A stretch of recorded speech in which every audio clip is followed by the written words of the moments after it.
Hi everyone! So today magluluto po tayo ng chicken cordon bleu. So paano ba magluto nito? Madali lang po guys, although marami siyang preparations na gagawin before the actual cooking. So papakita ko sa inyo step by step and please stay tuned! So ang gagawin lang ay i-cover sa cling wrap yung manok. Tapos kumuha ng something like this one is food pounder. So, parang martilyo siya. And then, pukpukin lang. So, habang pinupukpuk, isipin nyo yung ex nyo na nanloko sa inyo para feel na feel nyo yung pukpuk ng manok. So, just flatten this one. And then, handa na po siyang lagyan ng mga rekado.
can also keep this inside the fridge. Just roll it and then cover it with a cling wrap.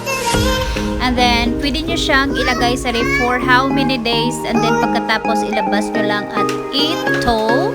Kung gusto nyo nang lutuin. And you roll it like this, like this, like this. It's like embutido, you know?